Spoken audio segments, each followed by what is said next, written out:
My name is Dr. Anish Kumar from Mechanical Engineering Department, and today we will going to discuss about the modes of heat transfer. Before we proceeding discuss the modes of heat transfer, we will going to study that how the heat transfer is different from the thermodynamics. So first of all, we will going to discuss that how the heat transfer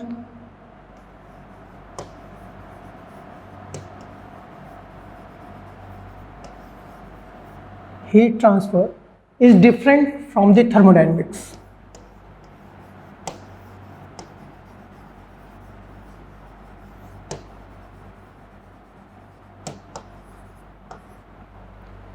So basically, as in our curriculum, we study thermodynamics as a different subject and heat transfer as a different subject.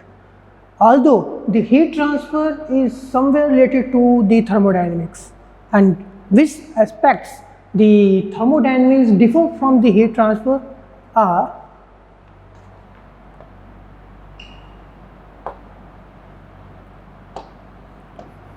first, in case of thermodynamics, we always deal with the amount of heat transfer, that how much amount of heat is required for any process. Let us say we are interested in boiling of water. So for that we must need to provide a heat to the water by which the water start heating up, and after achieving the 100 degree centigrade temperature, the water start boiling. So heat transfer tells us that how much amount of heat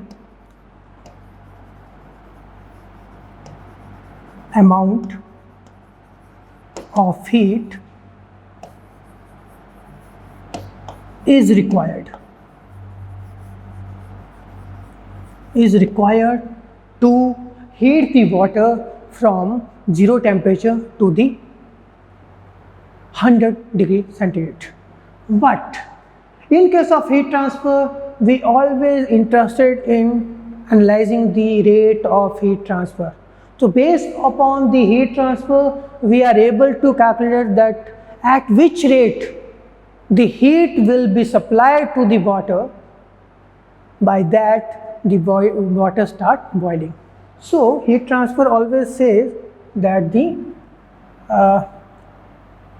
deals with the rate of heat, or you can even say energy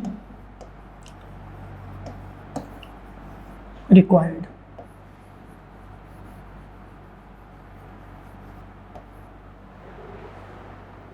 In addition to this, heat transfer,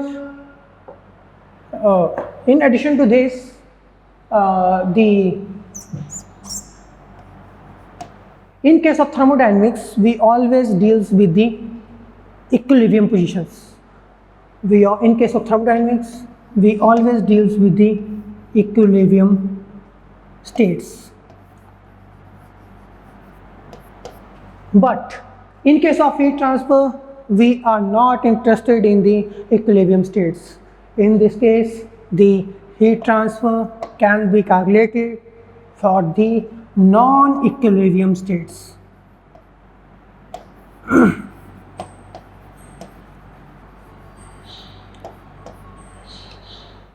So these are the few aspects on which the heat transfer can be differentiated from the thermodynamics.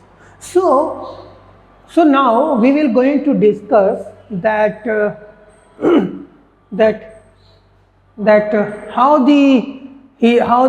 what are the different modes of heat transfer. There are basically three modes of heat transfer, which are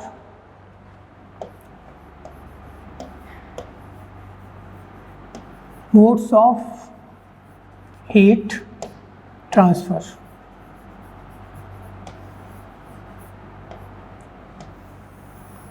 There are three different modes of heat transfer, and they are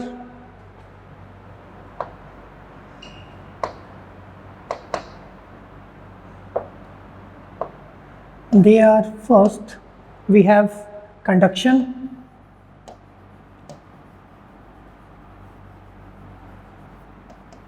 second we have convection, and third we have radiation.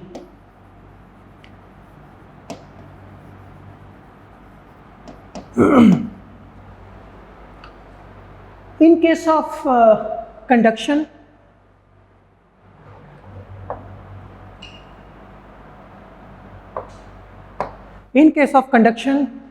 we do not require bulk movement of molecules. In main means, in case of conduction,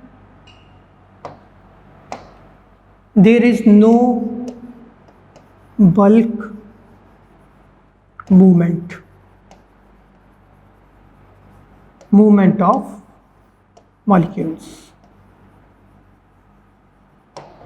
As there are no bulk movement of molecules, so we can say that in case of conduction, the molecules need to be closely packed, and for that purpose it can be concluded that the conduction will always observed in case of solids, because in case of solids the molecules are closely packed and they are not free to move from one location to other location.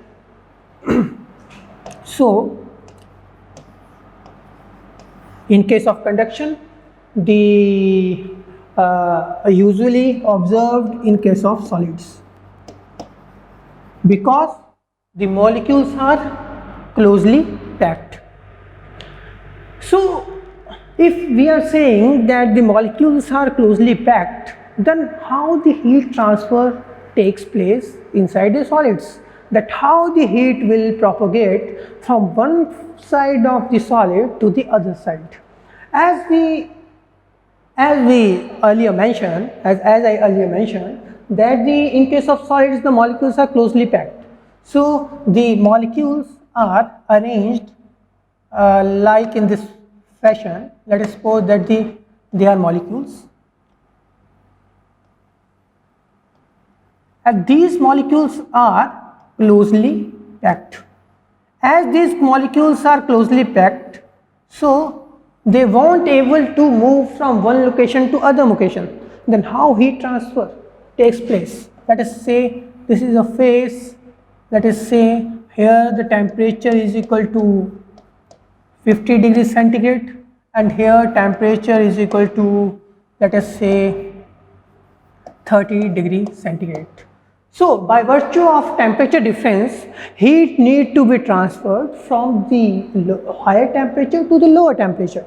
So the direction of heat transfer should be in this way. So that if the molecules are not able to move, then how they are capable of transferring the heat? So for that purpose, what happens? The molecules, these molecules, let us say this is the molecule. The molecules, while these molecules experience heat, so what happened? They start vibrating, and as they start vibrating, so with the vibration of these molecules, what happened? As this molecule is closely attached with the successive molecule, so what happened?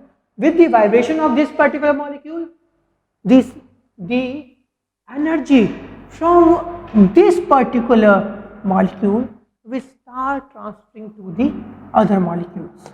Or if we can say that by vibration of first molecule, the second molecule experience that vibrations, and by this way the heat start transferring from one molecule to the second molecule. And similarly, this molecule again, initially this molecule was start vibrating. So after this, as this molecule experienced the vibration of first molecule, so suddenly the second molecule also start vibrating, and likewise the heat will start transferring from the one molecule to the other molecule, and by this way the heat start communicating or heat start transferring from one phase of the solid to the other phase of the solids. So as by this phenomena the heat transfer takes place in case of solids. So second, that if so it is very important to understand that if we know that how the heat transfer takes place, so it is important that how we are able to calculate this particular amount of heat transfer rate. So for that, in case of conduction, we have Fourier's law, and according to Fourier's law, Q is directly proportional to area, and Q is directly proportional to temperature gradient, and temperature gradient can be written as dT upon dx. So this dT is nothing but the temperature difference, and this dx is nothing but the thickness.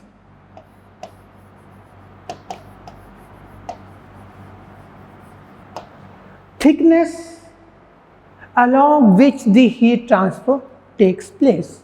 So let us say if this is a particular, let us say this is a solid body, a solid, okay, and these solids contains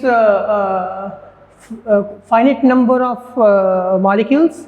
So as these molecules are closely packed, they are not able to move from one location to other. So and there is a temperature difference. So by virtue of temperature difference, the heat start propagating. So for that purpose, if we from this figure we see that the temperature difference is high temperature is at this end. So heat always propagate from higher temperature to lower temperature. The rate of the direction of heat transferring is this. Okay, so that which value of thickness we have to consider? We have to consider this thickness for calculating the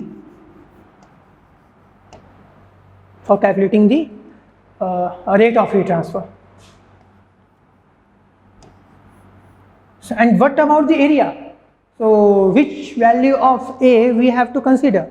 For that purpose, we see that the heat initially received by this particular phase.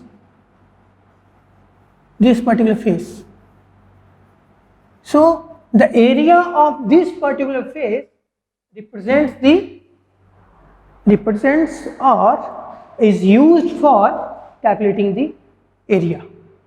Okay, and if we remove the proportionality, so we get Q is equal to minus K A dt. Here we can write delta T upon delta X. In this relation,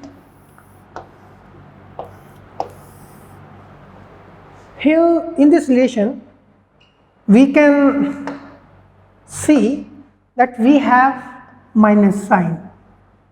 So here it is very much important to understand that why we are considering negative sign and what is the purpose of providing the negative sign here. So this negative sign ensures that the heat always transfers from the higher temperature to the lower temperature.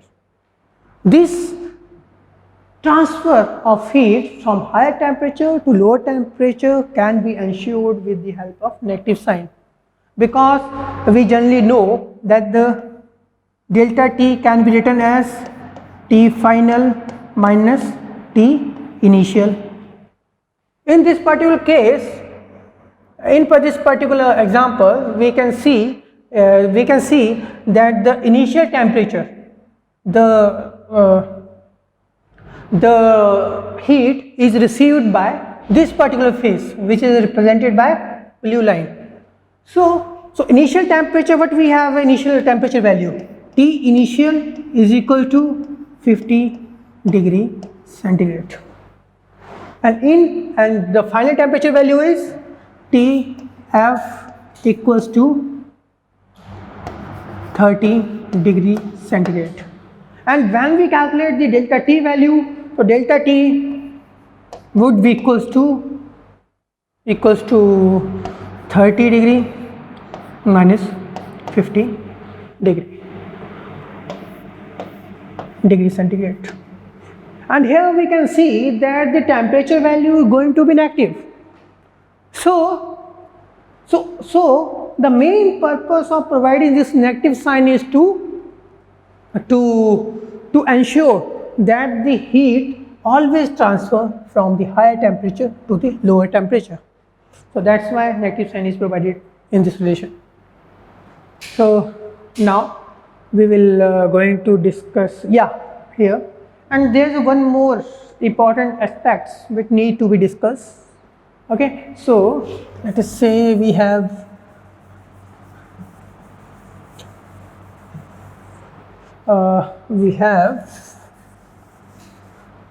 Q is equals to minus K A delta T upon delta X. Here we can say, we can observe from this relation that the Q is depends, value of rate of heat transfer depends upon two different parameters, which are K A and delta T.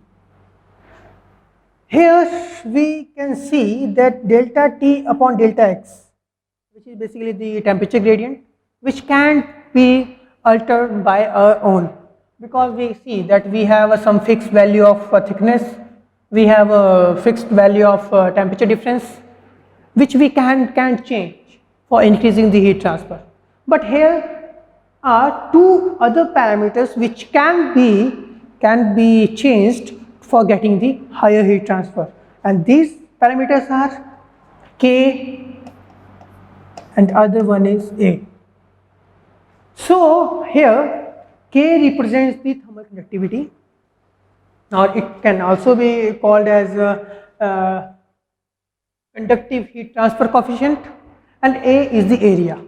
So heat transfer Q can be increased either by increasing the K or by increasing area. So here, by increasing area and by increasing thermal conductivity.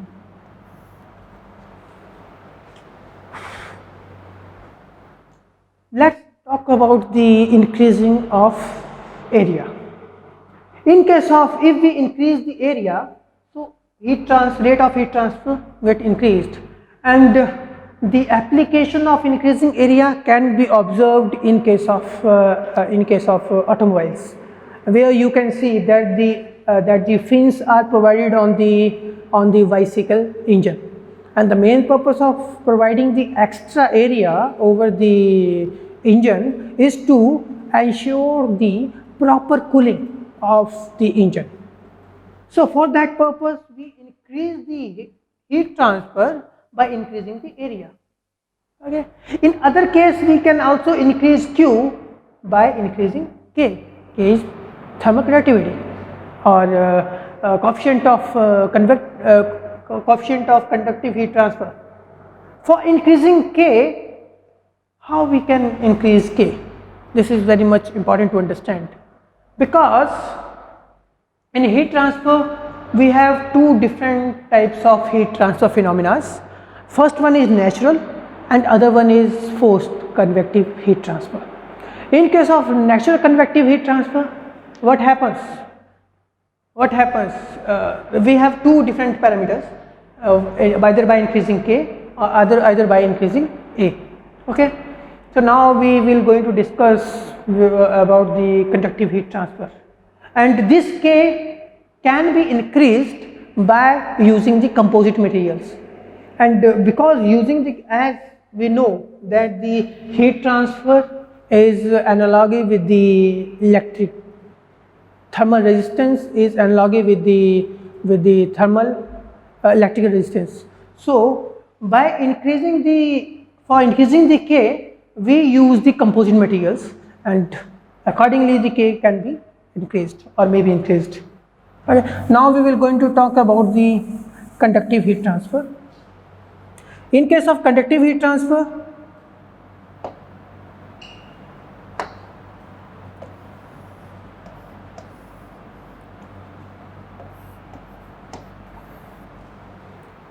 there is bulk movement of molecules.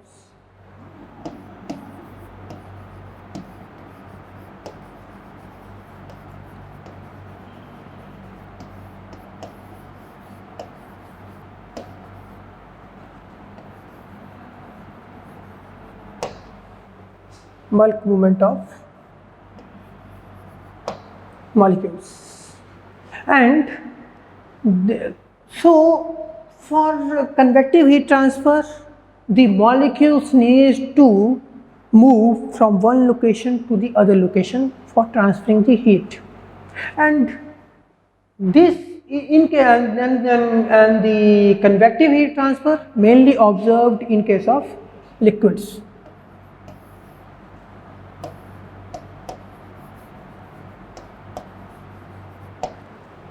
In case of liquids. So in case of convective heat transfer, let us say this is any cylinder and it contains liquid, and these are the molecules of liquid.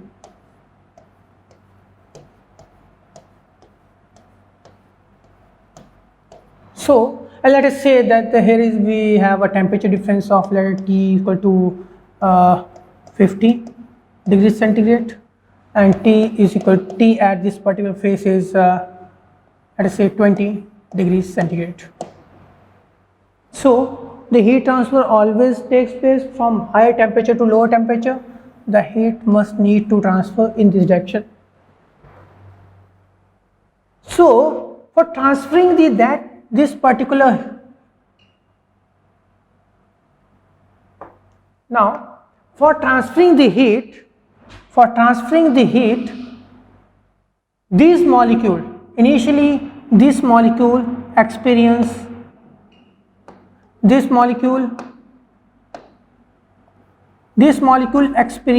temperature or experience the energy because of the higher temperature, and this, by experience this energy, this molecule get excited and it start moving, and after covering some distance, it get collide with any random molecule, and after the collision it transfers momentum to the other molecule. And similarly this molecule again, it may get collide to this molecule or even to these molecules, and accordingly what happens, for transferring the heat, a single molecule need to cover some distance. That's why we written here bulk movement of the molecules, which is specifically not in case of the conductive heat transfer. So these molecules get excited and it experiences the higher energy, it moves in the flow domain, and it collide with any alternative molecules, and accordingly what happens, it transfers the momentum to the other molecule, and accordingly heat get transferred from one phase to the other phase. And because of this reason only, the conductive heat transfer is different from the convective heat transfer. And because of this reason only, the conductive heat transfer mainly observed in case of solids, and while the convective heat transfer is usually experienced in the liquids. And one more thing, in case of conductive heat transfer, the molecules, conductive heat transfer can also be experienced in case of vacuum, because in vacuum the molecules are packed, and there is no movement of the molecules. So because of that reason, in vacuums we may experience conduction. So now finally we will going to discuss about the radiative heat transfer. Now, before discussing about the radiative heat transfer, we must we know that the convective heat transfer can be calculated on the basis of Newton's law of cooling, and this law can be expressed as Q is equals to, or we can say Q is directly proportional to area, and it is directly proportional to temperature difference. So this temperature difference can be calculated from here using this temperature value and this temperature value, and here not it is H, it's actually the area. The convective heat transfer is directly proportional to area, and it is directly proportional to temperature difference. So collectively this can be written as Q convective equals to H A delta T.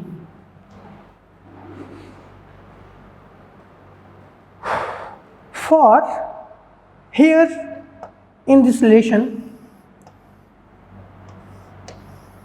we can see that the convective heat transfer can be enhanced either by increasing H or by increasing area, and because temperature difference is not in our hand, we cannot change this temperature difference, because this is a particular conditions under which the heat transfer exists. So basically the convective heat transfer depends upon the two crucial parameters, which are a convective heat transfer coefficient and area. So convective heat transfer either can be increased by increasing area, or either by increasing the convective heat transfer coefficient. So here it is very much important to understand that how H varies, how we can vary the H. Let us suppose because of this convective heat transfer only, there are two different phenomena of heat transfer, which is, first one is forced convective,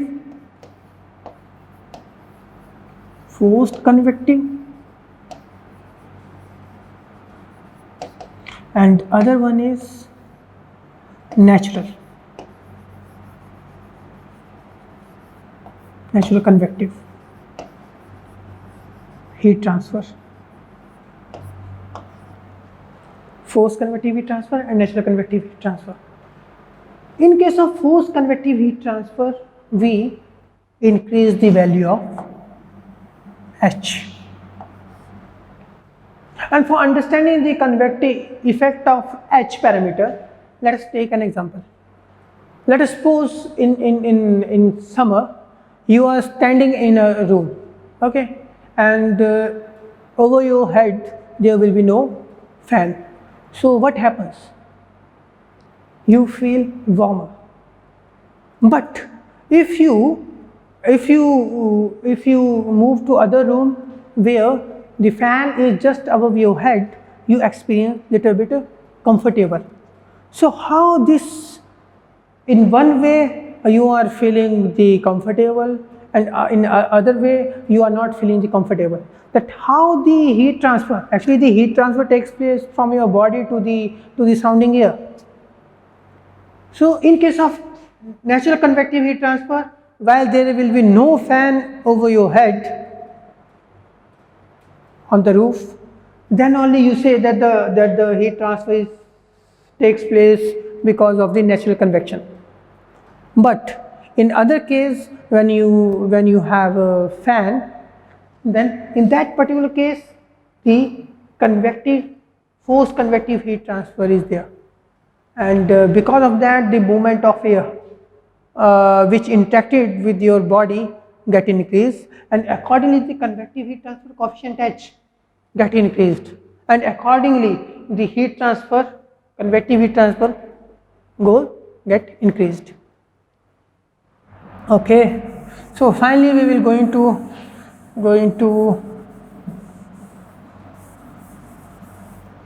to discuss about the radiations. So in case of radiative heat transfer,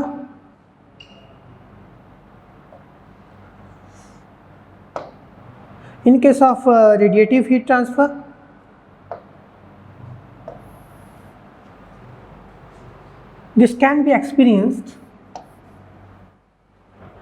There will be no medium required in case of convective heat transfer. No medium required. So here you see that in case of conduction, solid must be required, but in case of convective heat transfer we require liquids, and in case of radiative heat transfer we do not require any media. Then how the heat transfer takes place if there will be no media required in case of radiative heat transfer? In case of radiative heat transfer, the heat transfer require no media, and for that this radiative heat transfer can be calculated as Q is equals to sigma A T raised to power 4.